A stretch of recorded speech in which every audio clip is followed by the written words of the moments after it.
तो आइए एक सवाल देख लेते हैं। तो बेसिकली यहाँ पे हमको एक फंक्शन ऑफ टी दे रखा है, ठीक है। ये इंटीग्रल है, इंटीग्रल के अंदर एक्स का फंक्शन है। जब हम इसको इंटीग्रेट करेंगे तो एक और एक्स का फंक्शन आएगा। फिर हम जब लिमिट डालेंगे तो देखिए लिमिट कहाँ है, 0 से टी तक है। जब लिमिट डालेंगे तो अल्टीमेटली टी का फंक्शन बनेगा, ठीक है, जो कि एफ ऑफ टी होगा। ओके, तो यहाँ पे सवाल ने हमको एक और इक्वेशन दे रखी है कि F of one plus F dash one equals to alpha E minus 1/6।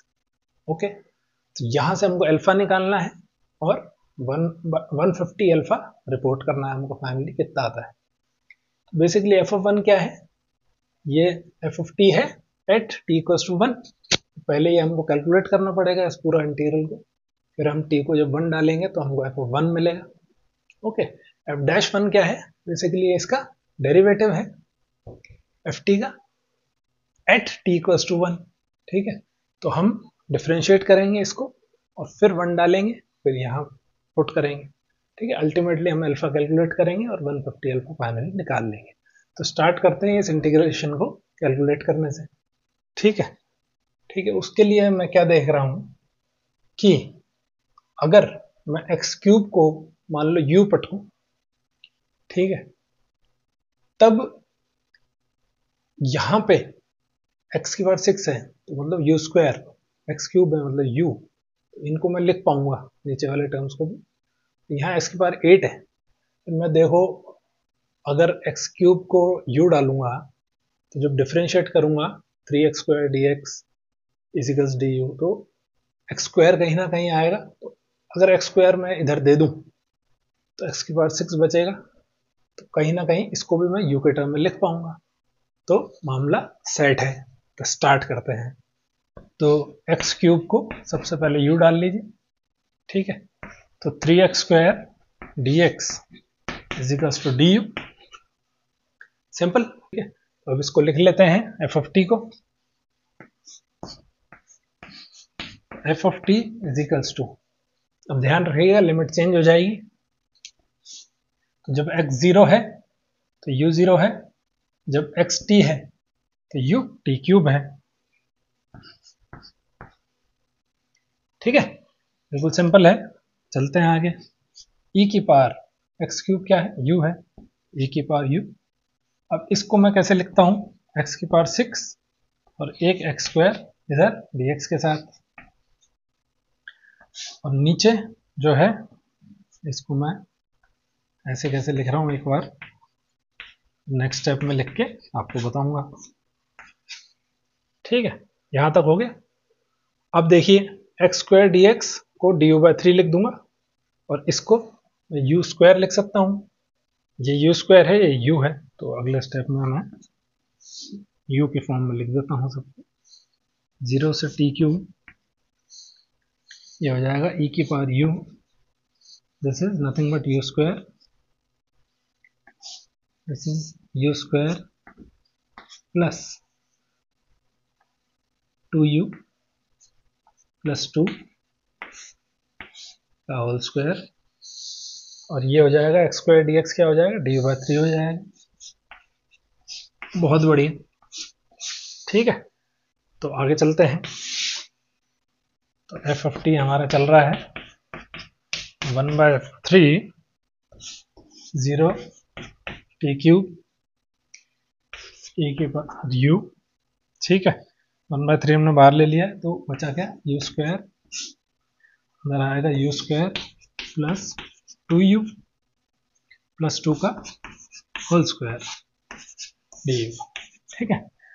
अब क्या कर सकते हैं इसको सॉल्व करने के लिए, ओके, तो देखते हैं।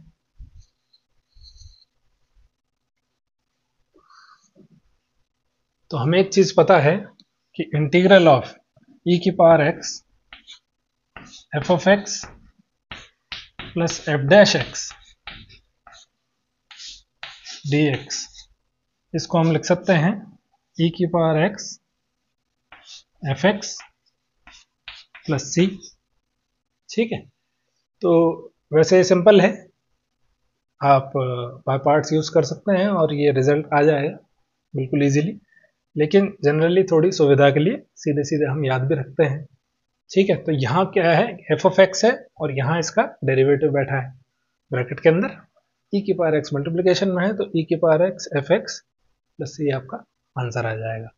ठीक है, तो यहाँ भी ऐसा करना चाहेंगे कुछ कि फंक्शन ऑफ यू बने और उसका डेरिवेटिव बने। ठीक है, तो क्या कर सकते हैं, लेट्स सी, 1/3 0 से टी क्यू ई की पावर यू। ओके, अब अंदर बनाते हैं हम इसको। ठीक है, तो मेरी अप्रोच ये रहेगी कि इसको अगर हम एक फंक्शन और उसका डेरिवेटिव में बनाना है तो देखिए नीचे जो है वो स्क्वायर है। ठीक है, अगर हम समथिंग प्लस समथिंग या समथिंग माइनस समथिंग ऐसे लिखें, ठीक है, और फिर उनको ऐड या सब्ट्रैक्ट करने के बाद ऊपर भी यू स्क्वायर है, तो क्या कर सकते हैं हम, बेसिकली नीचे अगर मैं दो टर्म बनाता हूं तो एक पे स्क्वायर रखूंगा एक पे नहीं रखूंगा, तभी तो कुछ ऊपर आ सकता है, नहीं तो आएगा ही नहीं। तो इस तरह की सोच हम डेवलप करते हैं, और क्योंकि मैथ्स है तो आपको कर करके थोड़ा देखना पड़ेगा, मैं करके बताता हूँ, फिर आपको उल्टा सोच के थोड़ा लगेगा कि हाँ ऐसे ही लिखना चाहिए था इसको। ठीक है, तो मैं क्या करता हूँ कि ऐसे लिखता हूँ कि 1/, इधर लिखता हूँ ये पूरा बिना इसके स्क्वायर के, you square plus 2u plus 2। ठीक है, और माइनस करता हूं समथिंग, न्यूमरेटर में अभी मैं देखूंगा क्योंकि मुझे यू स्क्वायर लाना है तो मेरे को एडजस्ट करना पड़ेगा थोड़ा। बाकी एलसीएम में मेरे को स्क्वायर चाहिए तो ऑब्वियसली इसका स्क्वायर यहाँ आना चाहिए, तभी तो मतलब डिनोमिनेटर में चाहिए, तो मैं एलसीएम लूंगा तो फिर यही आना चाहिए ना, ये कहना चाह रहा हूँ। तो you square plus 2u plus 2 का होल स्क्वायर। ठीक है, डी यू की जगह नहीं बची तो नीचे लिख लिया।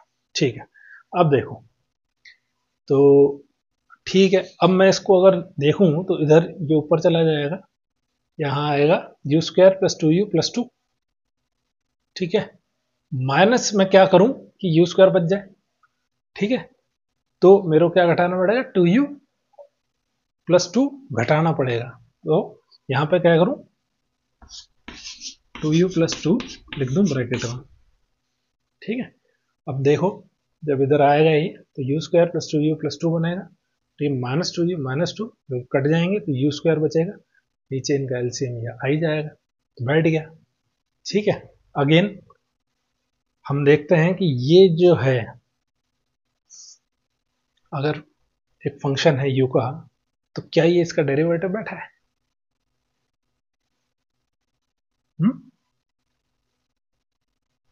करके देख लेते हैं जल्दी से। तो डी बाई डी यू करेंगे हम इसका, अगर you square plus 2u plus 2 का, तो क्या आएगा, सबसे पहले इसकी पावर -1 है तो एक माइनस आएगा।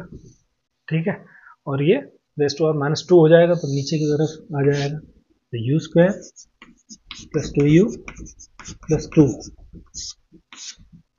का स्क्वायर। ठीक है, ये हो जाएगा। अब हम अंदर वाले का भी करेंगे चेन रूल से, तो क्या हो जाएगा, 2u प्लस 2, यू स्क्वायर का 2u और 2u का 2 और 2 का 0, तो ये आ गया। ओके, तो क्या यही चीज बैठी है यहाँ पे, देखिए अच्छे से, तो ये फंक्शन है, इसका यहाँ डेरिवेटिव है।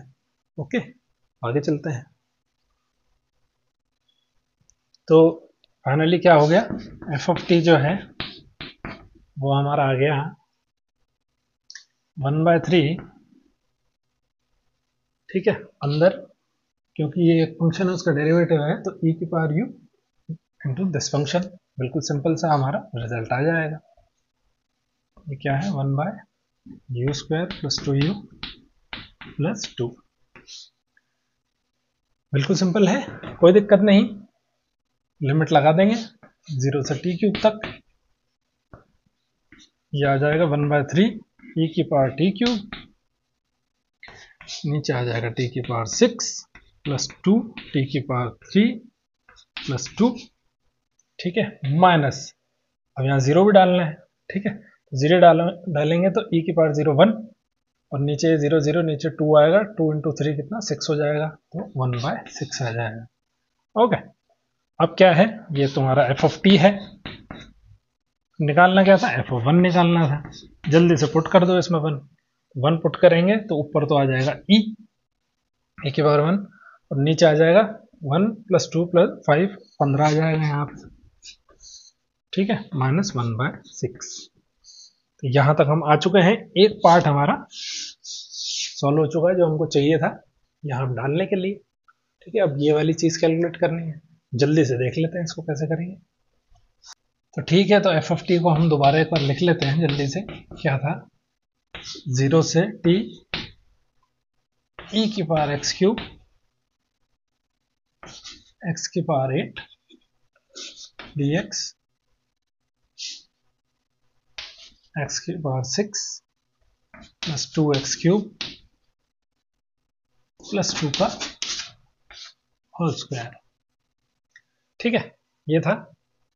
अब हम क्या करेंगे, बेसिकली हमको एफ डैश टी चाहिए, तो हम इसको डिफरेंशिएट कर देंगे with respect to T on both sides, ठीक है। तो F dash T is equals to, कैसे करते हैं इंटीग्रल को डिफरेंशिएट, आपको आना चाहिए। तो सबसे पहले जो अंदर फंक्शन है उसमें टी पुट कर देंगे, ओके।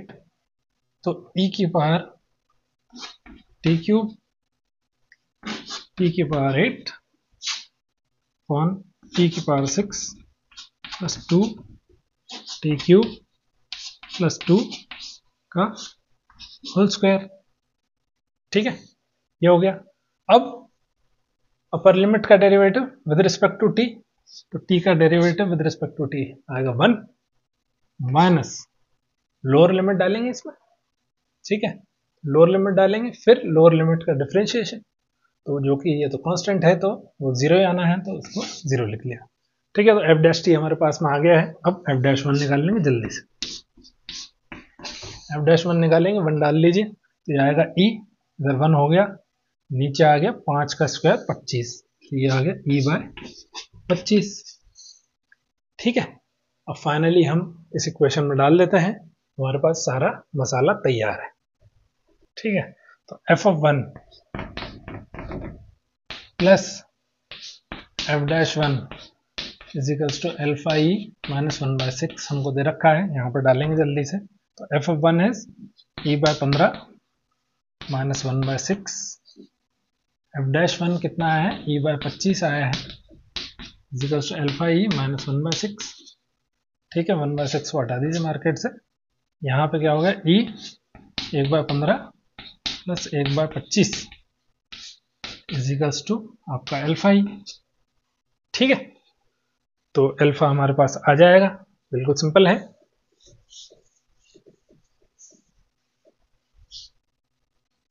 तो अल्फा बेसिकली हो गया 25, ये ऊपर हो गया 40, ठीक है, हमको 150 अल्फा चाहिए, 150 अल्फा कितना हो जाएगा, 40 15 25 इंटू 150, ओके। तो ये जाएगा 10 बार, ओके, तो ये जाएगा 40 इंटू 10 मतलब 400/25, जो कि आ जाएगा 16, ठीक है। तो इस तरह से ये सवाल हो जाएगा, मॉडरेट लेवल का सवाल है IIT मेंस के लिए, ठीक है। इससे और बेहतर सवाल भी आए हैं जो कि हम आगे आगे करते रहेंगे। Thank you.